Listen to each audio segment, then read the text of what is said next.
అధ్యాయం నెహెమ్యా గ్రంథం 9వ అధ్యాయం 26వ వచనాన్ని మనం చదువుకుందాం. పేజీ నెంబర్ 408, ఓల్డ్ టెస్టమెంట్ పాత నిబంధన. నెహెమ్యా గ్రంథం 9వ అధ్యాయం 26వ వచనాన్ని మనం చదువుకుందాం. అయినను వారు అవిధేయులై నీ మీద తిరుగుబాటు చేసి నీ ధర్మశాస్త్రమును లక్ష్య పెట్టక త్రోసివేసి నీ తట్టు తిరుగువలనని తమకు ప్రకటన చేసిన నీ ప్రవక్తలను చంపి నీకు బహుగా విసుగు పుట్టించేది. ప్రైజ్ హల్లెలూయా. అందరూ ఈ మాట నాతో పలకండి. అయినను వారు అవిధేయులై నీ మీద తిరుగుబాటు చేసి నీ ధర్మశాస్త్రమును లక్ష్య పెట్టక త్రోసివేసి నీ తట్టు తిరుగువలనని తమకు ప్రకటన చేసిన నీ ప్రవక్తలను చంపి నీకు బహుగా విసుగు పుట్టించేది. స్తోత్రం చెప్పండి. ఆమేన్. హల్లెలూయా. దేవుని వాక్యాన్ని కొన్ని నిమిషాలు మనం ధ్యానం చేద్దాం. నెహెమ్యా గ్రంథం 9వ అధ్యాయం 26వ వచనంలో ఇదంతా నెహెమ్యా చేసే ప్రార్థన. నెహెమ్యాకి దేవుడు తెలుసు. దేవుడు ఏర్పాటు చేసుకున్న ఇశ్రాయేలు చరిత్ర బాగా తెలుసు. వారి కొరకు దేవుడు ఏమేమి చేశాడు అదంతా బాగా తెలిసిన వాడు నెహెమ్యా. నెహెమ్యా రాజుకు గిన్నెందించేవాడే కానీ ఎక్కడున్న యథార్థవంతుడు, భక్తి పరుడు, ప్రార్థన పరుడు. స్తోత్రం చెప్పండి.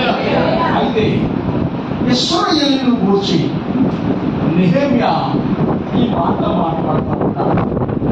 ఇశ్రాయేలీలంట ఈ స్థితిలో ఉన్నాడుట.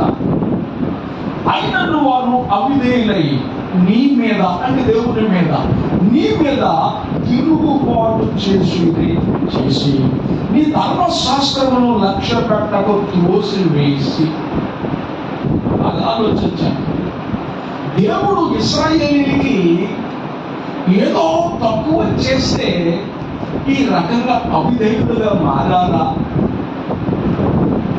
అంటే తక్కువ ఏమీ చేయలేదు ఏ పరిస్థితుల్లో. స్తోత్రం చెప్పండి. హల్లెలూయా. దేవుడు చాలా ఉన్నతమైన మేలులు, ఉన్నతమైన కృపను చూపుతూ వచ్చాడు వారి జీవితంలో. వాక్యంలో మనం చదువుతున్న ఈ మాట మీరు ఆలోచించండి. అయినను వారు అవిధేయులై నీ మీద తిరుగుబాటు చేసి. అది ఆలోచించండి. ఎందుకు తిరుగుబాటు చేశారు వాళ్ళు అనంటే ఏమి ఇవ్వకంటావా? కాదు.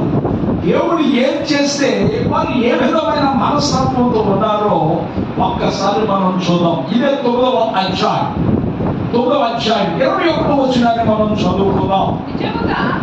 నిజముగా అరణ్యములో ఏమీ తక్కువ కాకుండా అట్టేసేనండి. అరణ్యములో ఏమీ తక్కువ కాకుండా 40 సంవత్సరములు వారిని ఏం చేశావు? పోషించితివి.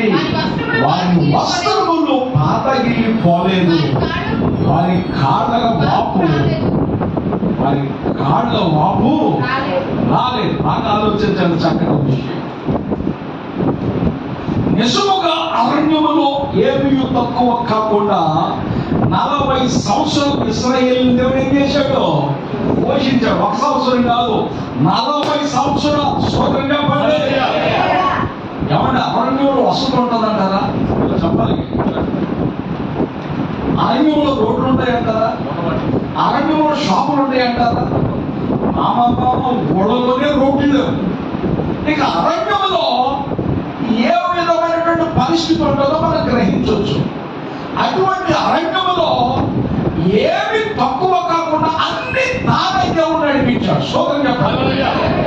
అన్ని తానై 40 సంవత్సరాలు ఫ్రీ మీల్స్, 40 సంవత్సరాలు చక్కటి నాంది వాటర్ అందించాడు.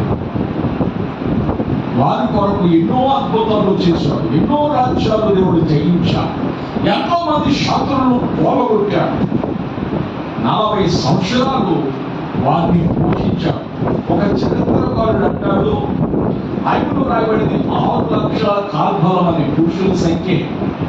వారి భార్య లెక్కలేదు, వారి బిడలు లెక్కలేదు, వారి బిడలు లెక్కలేదు. ఒక చరిత్రకారుడు అంటాడు 60 లక్షల మంది కాల్బలం అట. స్తోత్రం చెప్పండి.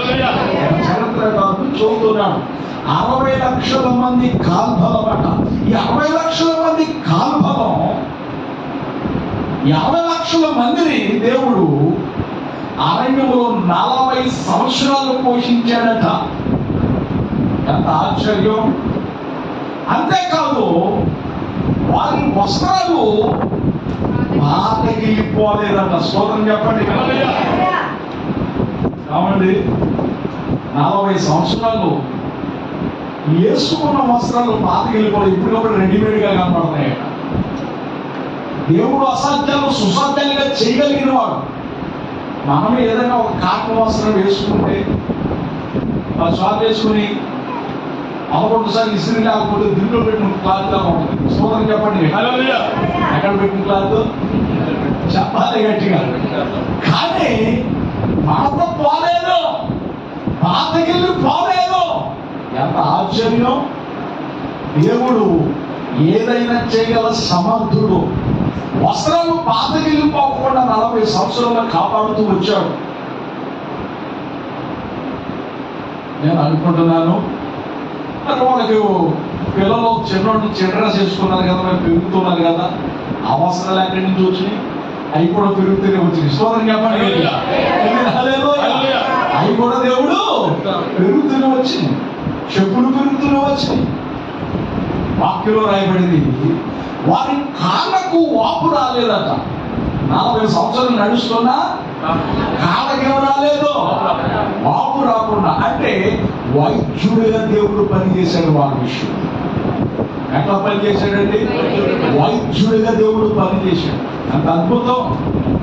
రోగులకు వైద్యుడు అవసరం. బైబిల్ సెలవిస్తుంది, వైద్యుడిగా దేవుడు పనిచేశాడు. స్వస్థపరచు యెహోవాగా వారితో ఉండి వారిని నడిపించాడు. 40 సంవత్సరాలు పోషించడమే కాదు, వస్త్రాలు పాతగిలిపోకుండా కాపాడాడు. వస్త్రాలు పాతగిలిపోవడమే కాకుండా, పాతగిలిపోకుండా కొత్తగా కాపాడటమే కాకుండా, దేవుడు వాళ్ళకి కాళ్ళు వాపులు రాకుండా చేశాడట. అంటే అన్ని తానై ఆయన చూసుకున్నాడు. ఎంత బాధ్యత వహించాడు!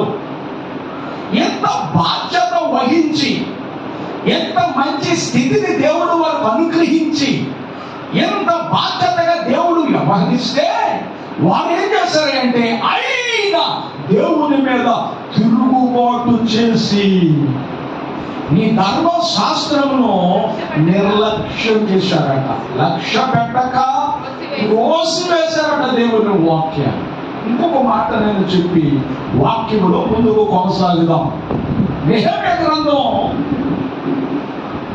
9వ అధ్యాయం 35వ వచనంలో మనం చదువుకుంటే, ఇక్కడ దేవుడు 40 సంవత్సరాలు వాళ్ళు పోషించడమే కాదు, వస్త్రాలు పాతగిలిపోకుండా కాపాడాడు, కాళ్ళకు వాపు రాకుండా కాపాడాడు. చివరికి దేవుడు 7 విషయంలో ఏమేమి చేశాడంటే, ఇది 9వ అధ్యాయం 35వ వచనం. చదవండి. నీవు అంటే దేవుడు, నీవు తమ ఎడల చూపించిన గొప్ప ఉపకారములను తలంచక. ఏ ఉపకారాలు చేశాడంటే దేవుడు? చెప్పాలి గట్టిగా, చెప్పాలి గట్టిగా. గొప్ప ఉపకారం. 40 సంవత్సరాలు పోషించడం చిన్న విషయమా? ఫ్రీ మీల్స్, అంత వాటర్ ఫ్రీ. 60 లక్షల మంది పోషించడం చిన్న విషయం కాదు. ఎంత గొప్ప ఉపకారాన్ని దేవుడు చేశాడు. ఎన్నో ఉపకారాల మీద ఉపకారాలు దేవుడు వారికి చేస్తూనే వచ్చాడు. మేలులు వెంబడి మేలులు దేవుడు చేస్తూనే వచ్చాడు. అయినా వారు తిరుగుబాటు చేస్తూనే ఉన్నారు. చూడండి, రాయబడింది, వాక్యంలో రాయబడింది, నీవు వారికి ఇచ్చిన నీవు తమ ఎడల చూపించిన ఒక ఉపకారములను తలంచక నీవు వారికి ఇచ్చిన విస్తారము ఫలవంతమైన భూమిని అనుభవించి ఉండి నిన్ను సేవింపకపోయేది తమ చెడు నడతలు విడచి మారు మనసు పొందరైరి. బాగా ఆలోచించండి. గొప్ప ఉపకారాలు చేశాడు, సారవంతమైన భూమిని ఇచ్చాడు. ఆ భూమి ఎటువంటిదో తెలుసా? మనం పొలంలో పంట వేస్తే ఎకరానికి 30, 40, 41, 51 అయితేనే పొంగిపోతా ఉంటాం. కానీ ఆ పొలం ఎటువంటిదంటే, ఆ భూమి ఎటువంటిదంటే దేవుడు ఇచ్చింది. ఇస్సాకు దేశంలో ఎత్తనం మీద 100 అంతల ఫలం, ఎకరానికి 100 బస్తాలు. స్తోత్రం చెప్పండి. ఎకరానికి ఎన్ని బస్తాలు చెప్పాలి గట్టిగా? 100 బస్తాలు, 100 బస్తాలు అయ్యాడు. అంత సారవంతమైన భూమిని దేవుడు వారికి ఇచ్చాడు. అది అనుభవిస్తూనే ఉంటున్నారు, ఆ పంట తెచ్చుకుంటూనే ఉంటున్నారు, దాని ద్వారా లబ్ధి పొందుతూనే ఉన్నారు, దాని ద్వారా మేలు పొందుతూనే ఉన్నారు, దాని ద్వారా ఉల్లసిస్తూనే ఉన్నారు, దాని ద్వారా సంతోషిస్తూనే ఉన్నారు. ఇట్లా కొనసాగుతూ కూడా దేవుడు చేసిన గొప్ప ఉపకారములను తలంచగా, దేవుడు చేసిన సారవంతమైన భూమి బట్టి దేవుని స్తుతించగా, మనసులో మార్పు లేని వారుగా, హృదయాల్లో మార్పు లేని వారుగా, దేవునికి వ్యతిరేకంగా, అందుకే మనం కీవర్డ్లో చదువుకున్నాం, అయినను వారు తిరుగుబాటు చేస్తూనే వచ్చా, అవిధేయులుగా ఉంటూనే వచ్చా. ఎట్లా ఉన్నారట చెప్పాలి గట్టిగా?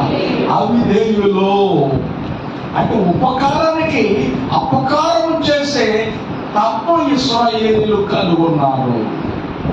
ఎంత దుఃఖకరమైన విషయం, ఎంత బాధకరమైన విషయం. అందుకే దేవుడు అంటాడు, ఎంత ఉపకారం చేశాను, ఎంత సారవంతమైన భూమిని వారికి ఇచ్చి ఆ పంటను అనుభవించే కృపను నేను వారికి ఇచ్చిన వారు నా మేలును వారు తలంచట్ల, నా ఉపకారమును తలంచట్ల. 40 సంవత్సరాలు పోషించాను, కాడు వాపు రాకుండా కాపాడాను, వస్త్రాలు పాతగిలిపోకుండా కాపాడు. ఎంత చేస్తున్నా వారు అవిధేయులుగానే ఉన్నారు. అందుకే దేవుడు అంటాడు యెషయా గ్రంథం 1వ అధ్యాయంలో, యెషయా గ్రంథం 1వ అధ్యాయం 1-2 వచనాల్లో దేవుడు అంటాడు, ఎవరు వినేవాడు లేవు దేవుని మాట. అందుకే దేవుడు ఆ వాక్యం సెలవిస్తుంది, ఆకాశమా ఆలకించు, భూమి చెవిలోకు, నేను పిల్లలను పెంచి గొప్పవారినిగా చేశాను. స్తోత్రం చెప్పండి. పిల్లలు పెంచి ఏం చేశాడు? పిల్లలు పెంచాడు, 40 సంవత్సరాలు పెంచాడు, కాడు వాపు రాకుండా కాపాడాడు, వస్త్రాలు పాతగిలిపోకుండా కాపాడాడు, గొప్ప ఉపకారాలు చేశాడు, సారవంతమైన భూమిని దేవుడు వారికి అనుగ్రహించాడు. ఎంత సారవంతమైన స్థితిని, ఫలవంతమైన భూమిని, ఫలవంతమైనటువంటి స్థితిని దేవుడు వారికి ఇస్తే, అయినా వారు అవిధేయులుగానే నడుస్తున్నారు. ఏం చేస్తున్నారట చెప్పాలి గట్టిగా? అయినా వారు అవిధేయులుగానే ఉంటూ తిరుగుబాటు చేశారు. ఏం చేశారట చెప్పాలి గట్టిగా? తిరుగుబాటు చేసి, కీవర్డ్ మనం చదువుకున్నాం, నీ ధర్మశాస్త్రమును లక్ష్య పెట్టక త్రోసి వేశారు. దేవుని వాక్యాన్ని ఏం చేశారట చెప్పాలి గట్టిగా? దేవుని వాక్యం కూర్చొని గుర్తిస్తే మన హృదయాలు కబరిల్లిపోతాయి, మన ఆత్మలు బలము నొందుతాయి. దేవుని వాక్యంలో సారాన్ని మనం గ్రహిస్తే మనం ఇటు ఇహమందు పరమందు కూడా ఆశీర్వాదకరంగా మారిపోతాం. స్తోత్రం చెప్పండి. శారీరక సంబంధంగా, ఆత్మ సంబంధంగా మనం నూతన ఉత్సాహంతో నింపబడతాం. వారు ధర్మశాస్త్రాన్ని తోసివేశారు. అసలు ధర్మశాస్త్రం మనిషికి ఏమిస్తుంది అంటే, వాక్యాలు మనం చదువుకుందాం, ఆ మాట మనం చదువుకుందాం. 119వ కీర్తన 119వ కీర్తన 70వ చరణం 72వ చరణం మనం చదువుకుందాం. వారి హృదయము కృమ్ము వలె మందముగా ఉన్నది. ఆ కీర్తనకారుడు భక్తుడు అంటున్నాడు, నేను నీ ధర్మశాస్త్రమును బట్టి ఆనందించుచున్నాను. స్తోత్రం చెప్పండి. అయ్యా, నాకు డబ్బు ఉంది, డబ్బుని బట్టి నాకు సంతోషం లేదయ్యా. బంధువర్గం ఉంది, దాన్ని బట్టి నాకు సంతోషం లేదయ్యా. నాకు అన్నీ ఉన్నాయి, వాటిని బట్టి నేను సంతోషించట్లేదు. కానీ మీ ధర్మశాస్త్రం బట్టి నేను ఏం చేస్తున్నాను? సంతోషిస్తున్నాను, ఆనందిస్తున్నాను. ధర్మశాస్త్రం ప్రాణములను తెప్పరల చేసేది, శరీర ప్రాణాలను ఉత్తేజపరిచేది, ఆత్మీయ జీవితాలను బలపరిచేది. స్తోత్రం హల్లెలూయా. అప్పుడు దేవుని బిడ్డలారా, ధర్మశాస్త్రం అనగా దేవుని వాక్యం, దేవుని వాక్యం అనగా దేవుని మాట. మనుషుడు రొట్ట వలన కాదు కానీ దేవుని నోట నుంచి వచ్చు ప్రతి మాట వలన మనుషుడు బ్రతుకుతాడు, బ్రతికి బట్ట కడతాడు. ఇది బైబిల్ చెప్తున్న సత్యం. నీ ధర్మశాస్త్రము నాకేమిచ్చింది? నేను నీ ధర్మశాస్త్రమును బట్టి ఆనందించుచున్నాను. స్తోత్రం చెప్పండి. ఎందుకు ఆనందం? 72వ వచనంలో మనం చదువుకుంటే, కొలిది వెండి బంగారు నాణ్యముల కంటే నీవిచ్చిన ధర్మశాస్త్రము నాకు మేలు. స్తోత్రం చెప్పండి. ధర్మశాస్త్రం ఏం చేస్తుంది? సంతోషమే కాదు, దేవుని వాక్యం మనిషికి ఏమిస్తుంది? మేలు చేస్తుంది. ఏం చేస్తుందంటే, చెప్పాలి గట్టిగా, నువ్వు అధికంగా వర్ధలతో ఉంటే నీ బంధువులు కుళ్ళుకోవచ్చు, నీ స్నేహితులు కుళ్ళుకోవచ్చు, నువ్వు పైకి వెళదంటే కిందకి రావడానికి ప్రయత్నం చేయొచ్చు. కానీ దేవుడు అంటున్నాడు, నీ ధర్మశాస్త్రం ఏం చేస్తుందంటే మేలు వెంబడి మేలు చేస్తూ ఉంటుంది, కృప వెంబడి కృప చూపుతూనే ఉంటుంది, అంతకంతకంతగా అట్లా తీసుకెళ్తూనే ఉంటుంది. సోదరం చెప్పండి. నీ ధర్మశాస్త్రం మేలు చేసేది, నీ ధర్మశాస్త్రం సంతోషం ఇచ్చేది. కానీ భూ సంబంధమైంది అనుభవించి దేవుడిచ్చి అన్ని తలంచక, ఉపకారములు తలంచక అవిధేయులుగా నడుస్తూ ఉన్నారు. దేవుని ధర్మశాస్త్రాన్ని తోసేశారు. భూ సంబంధమైన దాన్ని పట్టుకుని ఇదే మాకు గొప్ప, ఇదే మాకు చాలు అన్నట్టుగా వాళ్ళు వ్యవహరిస్తూ ఉన్నారు. కానీ వాక్యం సాధిస్తుంది, దేవుని ధర్మశాస్త్రాన్ని తోచేశారు. అసలు ధర్మశాస్త్రంలో దేవుని వాక్యంలో ప్రపంచ భవిష్యత్తు ఉంది. స్తోత్రం చెప్పండి. ధర్మశాస్త్రంలో నీ భవిష్యత్తు, నా భవిష్యత్తు, నీ చరిత్ర, నా చరిత్ర, అందరి భవిష్యత్తు ఇందులో. స్తోత్రం చెప్పండి. మోషే చనిపోయిన తర్వాత దేవుడు అన్నాడు యెహోషువతో, యెహోషువా, ఇదిగో ఈ గ్రంథాన్ని చదవడం మానవద్దు, ఈ గ్రంథాన్ని, ఈ ధర్మశాస్త్రం చదవడం మానవద్దు, దీనిలోంచి కుడికి కానీ ఎడమ కానీ నువ్వు తొలగిపోవద్దు. స్తోత్రం చెప్పండి. ఈ ధర్మశాస్త్రం నుంచి ఏం కావద్దు, నువ్వు కుడికి కానీ ఎడమ కానీ తొలగిపోవద్దు. ఎందుకంటే ఈ ధర్మశాస్త్రం చదువుతూ ఉంటే నీ మార్గాన్ని వర్ధలు తీసుకుంటావు. ఈ ధర్మశాస్త్రం నువ్వు చదువుతూ ఉంటే నువ్వు వర్ధలుతావు. ఏమవుతావండి? చెప్పాలి గట్టిగా, వర్ధలుతావు. స్తోత్రం చెప్పండి. దేవుని ధర్మశాస్త్రాన్ని క్షుణ్ణంగా చదవాలి, పరిశుద్ధ గ్రంథాన్ని క్షుణ్ణంగా చదివేదానికి మనస్సు పెట్టాలి. ఏం చేయాలండి? చెప్పాలి గట్టిగా. నువ్వు మనసు పెట్టి చదివితే ఖచ్చితంగా అర్థమవుతుంది. మనసు పెట్టి చదివితే దేవుని కార్యాలను పొందుకుంటావు, దేవుని ద్వారా ఉత్తేజపరచబడతావు. అందుకే దేవుని సేవకుడిగా ప్రేమించి చెప్తున్నా, ధర్మశాస్త్రాన్ని నిర్లక్ష్యము చేయొద్దు. ఏం చేయొద్దండి? చెప్పాలి గట్టిగా. ధర్మశాస్త్రమును నిర్లక్ష్యం పెట్టొద్దు. మేలు చేసేది, సంతోషం చేసేది, ఆనందింపజేసే ధర్మశాస్త్రాన్ని ప్రజలు అనుసరించకపోవటం ద్వారా కీర్తనకారుడు అంటాడు. అదే 119వ కీర్తన 136వ చరణంలో మనం చదువుకుంటే బైబిల్ సెలవిస్తోంది.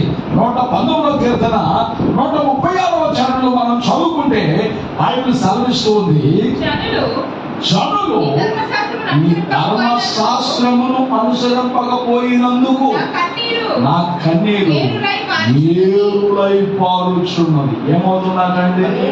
అయ్యో, లోక సంబంధమైన దాన్ని బట్టి ఆనందిస్తున్నారయ్యా, దేవుని వాక్యాన్ని బట్టి ఆనందించండి అయ్యా. దేవుని వాక్యంలో ఎంత బలం ఉందయ్యా, ఎంత శక్తి ఉందయ్యా, ఎంత మేలు ఉందయ్యా. స్తోత్రం చెప్పండి. ఆనందింపజేసేది, మీ ప్రాణాలను తెప్పరలం చేసేది, దేవుని ధర్మశాస్త్రం ఇది మీరు అనుసరించట నిజమైన ఆనందాన్ని పోగొట్టుకుంటున్నాడు, నిజమైన ఆనందాన్ని కోల్పోతున్నారు. మీరు చివరికి ధర్మశాస్త్రాన్ని నిర్లక్ష్యం చేయడం ద్వారా దేవుడి ద్వారా మేలును పొందుకోలేకపోతున్నారు. దేవుడి ద్వారా ఏం పొందుకోలేకపోతున్నారు? మేలు పొందుకోలేకపోతున్నారు. అందుకే ధర్మశాస్త్రమును అనుసరించకపోవటం చూసి మేలును అనుభవించిన వాడు, దాని ద్వారా లబ్ధి పొందినటువంటి వాడు, దాని ద్వారా ఆత్మలో బలమైనటువంటి ఈ భక్తుడు అంటున్నాడు, అయ్యో లోక సంబంధమైన దాని కొరకు పరిగెట్టబాకండి. దేవుని ధర్మశాస్త్రాన్ని బట్టి ఆనందిస్తే, దానిలో సంతోషిస్తే, దాన్ని బట్టి ముందుకు వెళితే, దాన్ని అనుసరిస్తే నువ్వు మార్గాన్ని వర్ధలు చేసుకోండి. స్తోత్రం చెప్పండి. వర్ధలు చేసుకోండి అయ్యా. దేవుని ధర్మశాస్త్రం ప్రకారం మీరు నడకపోవటం చూసి నేను వేదన చెందుతున్నాను. 1వ కీర్తనలో రాయబడింది, దేవుని ధర్మశాస్త్రంలో దివారాత్రము ధ్యానించువాడు ధన్యుడు. అతడు ఆకువాడక నీటి కాలంలో ఎవరైనా నాటబడిన చెట్టువలే ఆకువాడక తన కాలమందు ఫలమిచ్చు చెట్టులా ఉంటాడు. అతడు చేయులంతయు స్తోత్రం చెప్పండి. ఆకువాడని స్థితి అతని జీవితంలో ఉంటుంది. దేవుని ధర్మశాస్త్రం సంతోషింపచేస్తుంది, ప్రతి పరిస్థితిని మార్చేస్తుంది, మోడుబారిన బ్రతుకులను చిగురింపచేస్తుంది, చేదు అనుభవాలను తీపి అనుభవాలుగా మార్చివేస్తుంది. అందుకే దేవుని ధర్మశాస్త్రాన్ని ధ్యానించ తప్పిపోకూడదు, చదవటం తప్పిపోకూడదు. దేవుని వాక్యాన్ని క్రమం తప్పక పఠించాలి. పఠిస్తున్నారా? నువ్వు నిజముగా దేవుని వాక్యాన్ని గంటల తరబడి చదివితే ఆ ఆనందం వేరు. నేను చదువుతున్నాను కనుక అందులో ఉన్న సంతోషాన్ని అనుభవిస్తున్నాను. ఏమున్నా లేకపోయినా ఆ అందులో ఉన్న సంతోషం నన్ను మరింత బలవంతుడిగా చేస్తుంది. స్తోత్రం. చదవమన్నాడు కదా మాస్టర్ గారు అని చెప్పేసి ఏదో క్యాలెండర్ వాకింగ్ వేసి పారిపోవడం కాదు. ఎక్కడ వాక్యం? క్యాలెండర్ వాక్యం చదవటం కాదు, బైబిల్ రోజు చదువు. స్తోత్రం చెప్పండి. ఏం చేయాలి? నీవు చెప్పాలి గట్టిగా, బైబిల్ గ్రంథాన్ని రోజు చదువు. అందులో కుడికి కానీ ఎడమ కానీ తొలగిపోకుండా, ఫ్యాన్ కుడికి కానీ ఎడమ కానీ తొలగిపోకుండా నువ్వు చదువుతూ ఉండాలి దేవుని వాక్యం. స్తోత్రం చెప్పండి. దేవుని ధర్మశాస్త్రాన్ని చదవటం ద్వారా ఆకువాడక తన కాలమును ఫలమిచ్చు చెట్టులాగాను ఉంటావు. నువ్వు చేసే ప్రతిదీ కూడా సఫలమైపో. అందుకే దివారాత్రము దేవుని వాక్యం ముందు ఆనందించు. చదివేదానికి ఏం చేయాలి? అసలు మనసు పెట్టి హృదయపూర్వకంగా చదువుతూ ఉంటే నీ హృదయం మండిపోతూ ఉంటుంది, నీ శరీర ప్రాణాలు మండిపోతూ ఉంటాయి. ఎంత సంతోషమో! ఇంకోటి చెప్పనా, దేవుని వాక్యాన్ని చదవడం ద్వారా నీ ముఖము ప్రకాశిస్తుంది. స్తోత్రం చెప్పండి. దేవుని వాక్యాన్ని చదవడం ద్వారా నీ ముఖం ఏమవుతుంది? ప్రకాశిస్తుంది. ఈ శరీర ప్రాణాలు రూపాంతరం చెందుతాయి. ఆ రూపును చూసి, మారిన రూపురేఖను చూసి సాతానుడికి భయం. స్తోత్రం చెప్పండి. అమ్మో ఇతడు అభిషిక్తుడు, దేవుని అభిషేకం మీద ఉంది అని సాతానుడు నిన్ను చూసి పారిపోతాడు. నువ్వు తరవవసరం లేదు. వాక్యాన్ని క్రమంగా పఠిస్తే నువ్వు బలవంతుడు అవుతావు. స్తోత్రం చెప్పండి. అందుకు చేత వేరు చేసి దేవుని వాక్యాన్ని ధర్మశాస్త్రాన్ని మేరటం ద్వారా, చదవకపోవటం ద్వారా, దాన్ని అనుసరించకపోవటం ద్వారా భక్తుడి యొక్క కన్నీరు ఏమవుతుంది?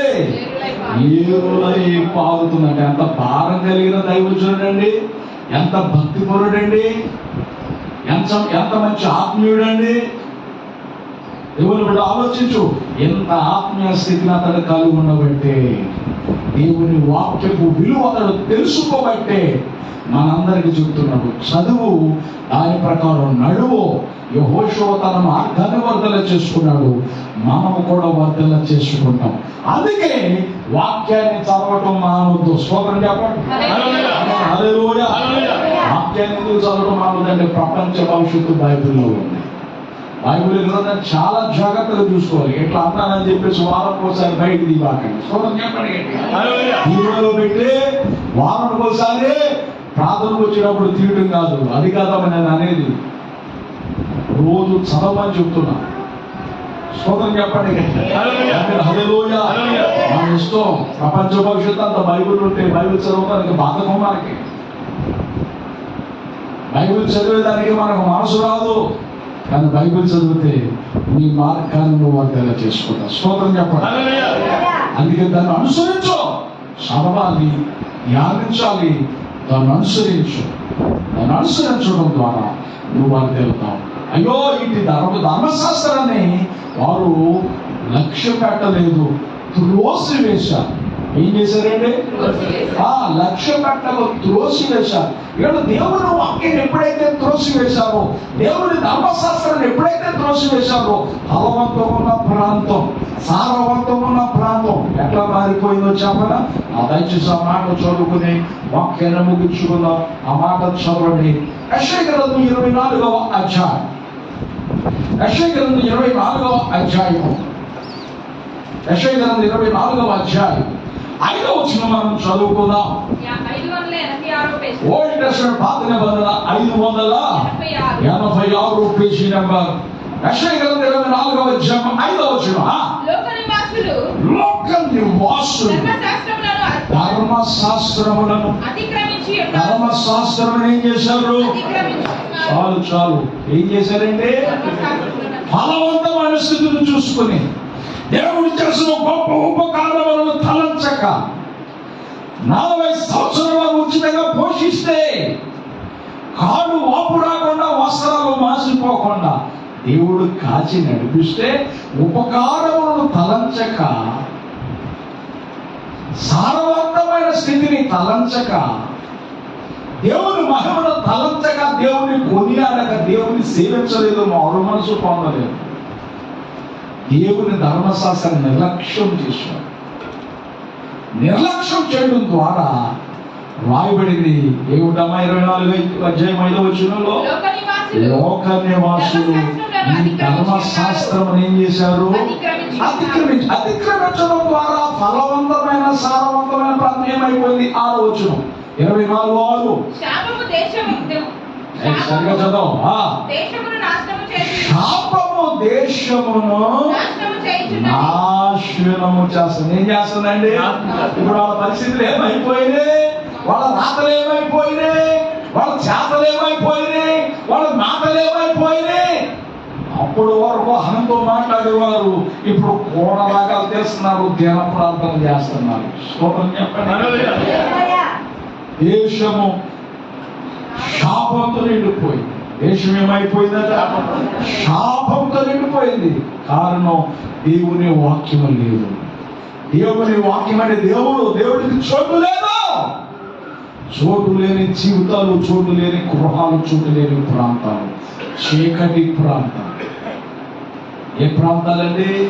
చీకటి ప్రాంతాలు. అదే బైబిల్లో మనం చదువుతున్నాం. శాపం వచ్చేసింది దేశంలోకి, దెబ్బతో మారిపోయింది. మారటం కూడా ఎట్లా మారింది? అదే యెషయా గ్రంథం 24వ అధ్యాయము 3వ వచనం మనం చదువుకుందాం. దేశము కేవలము వడ్డిదిగా చేయబడును. దేశం ఏమైపోయిందండి? ఫలవంతం ఉన్న దేశం, సారవంతం ఉన్న ప్రాంతం ఎట్లా మారిపోయింది? వట్టిదిగా, ఎడారిగా, ఖాళీ అయిపోయింది. ఏమైపోయిందండి? చెప్పాలి గట్టిగా. ఖాళీ అయిపోయింది. ఏమీ లేని స్థితి అక్కడ పూర్తి చేసింది. చివరికి ప్రజలందరూ కూడా ఏ స్థితిలో ఉన్నారో చెప్పన ఈ మాట చదువుకుని ముగించుకుందాం. 2వ వృత్తాంతాల గ్రంథం 15వ అధ్యాయం. ఓల్డ్ టెస్టమెంట్ పాత నిబంధన 2వ వృత్తాంతాల గ్రంథం 15వ అధ్యాయం 3వ వచనాన్ని మనం చదువుకుందాం. 371 పేజీ నెంబర్. నిజమైన దేవుడైనను ఉపదేశము చేయు యాజకులైన ధర్మశాస్త్రమైనను చాలా దినములు ఇశ్రాయేలు త్రోసివేశారు కాబట్టి వాళ్ళు లేకుండా పోయింది. ఇప్పుడు ప్రజలు ఎట్లా ఉన్నారు అంటే 5-6 వచనాలు మనం చదువుదాం. ఆ కాలములలో యేసుల కాపురస్తులందరూ గొప్ప కల్లోలము కలిగెను. యేసుల కాపురస్తులలో ఏం కలిగిందట? గొప్ప కల్లోలము కలిగెను. కనుక తమ పనిపాటలు చక్కబెట్టుకొనుటకై తిరుగు వారికి ఏమి లేదట, ఏమి లేదట, సమాధానము లేకుండెను. దేవుడు జనములను సకల విధములైన బాధలతో శ్రమపరిచెను గనుక జనము జనమును పట్టణము పట్టణమును పాడు చేసుకుంటున్నారు. సోదరం చెప్పండి. దేవుడు చెప్పిన మాట మనం వినాలి. ఒకరోజు ఈ దేవుని వాక్యం దొరకని రోజు రాబోతుంది. బైబిల్ చదువుదామన్నా దొరకని రోజు రాబోతుంది. మనుషుడు తూర్పు దిక్కు నుండి పడమడి దిక్కు వెళ్తాడు కానీ వాక్యం బోధించేవాడు ఉండరు. వాక్యం బైబిల్ చదువుతాడు బైబిల్ వాడు. మనుషుడు ఈ దిక్కు మొదలుకొని సముద్రం మొదలుకొని ఆ సముద్రం వరకు మహాసముద్రం వరకు వెళ్తాడు కానీ వాళ్ళ చదవడానికి వాక్యం అనేది బోధించడానికి సేవకుడు. వాక్యము దొరకని కరువు ఒక కరువు రాబోతుంది. దేవుని బిడ్డలారా, వాక్యం సెలవిస్తోంది, జాగ్రత్త. వాక్యాన్ని దేవుని ధర్మశాస్త్రమును నిర్లక్ష్యం చేసినప్పుడు ఎవరికి వాళ్ళకి సమాధానం లేదట. కల్లోలమట, కలతలట. జనం మీదకి జనం, రాజు మీదకి రాజు, ప్రాంతాల మీద ప్రాంతాలు లేచి సమాధానం ఖాళీ అయిపోయింది, ఒడ్డిదైపోయింది, శూన్యమైపోయింది. ఏమి లేని స్థితిలో ఆ ప్రాంతం మారిపోయింది. కారణం ఏమిటి అనండి? వారు అవిధేయులైపోయారు. ఏమైపోయారంటే వారు అవిధేయులైపోయి తిరుగుబాటు చేసి దేవుని ధర్మశాస్త్రమును లక్ష్య పెట్టక తురోసి వేశారు. ఆ స్థితిలో మనం ఉన్నామా? దేవుని వాక్యానికి ప్రాధాన్యత ఇస్తున్నామా? దేవుని సన్నిధికి ప్రాధాన్యత ఇస్తున్నామా? లేకపోతే అవిధేయులుగా ఉంటున్నామా? అవిధేయత మానవా? లోబడవా? దేవుని వాక్యానికి దేవునికి విధేయత చూపవా? నువ్వు చూపగలిగితే నీ పరిస్థితి 3 పూలు 6 కాయలా మారుతుంది. విధేయత చూపితే. విధేయత చూపకపోతే నీ ప్రతి పరిస్థితి ఎడారిగా మారిపోతుంది. నీ పరిస్థితి ఎట్లా మారిపోతుంది? ఎడారిగా, ఒట్టిదిగా మారిపోదని దేవుని వాక్యం మనతో మాట్లాడుతుంది. కాబట్టి దేవుని బిడ్డలారా, వాక్యంలో రాయబడినట్లుగా మన పరిస్థితులను మనం మార్చుకున్నాం. ఇశ్రాయేలుల వలె కాక మనం విధేయులుగా ఉండి దేవుని వాక్యానికి దేవుని సన్నిధికి ప్రాధాన్యత ఇచ్చి దేవుని ద్వారా దీవించబడదాం. దేవుడి మాటలు దీవించును గాక. ఆమేన్. తల వంచండి. ప్రార్థన.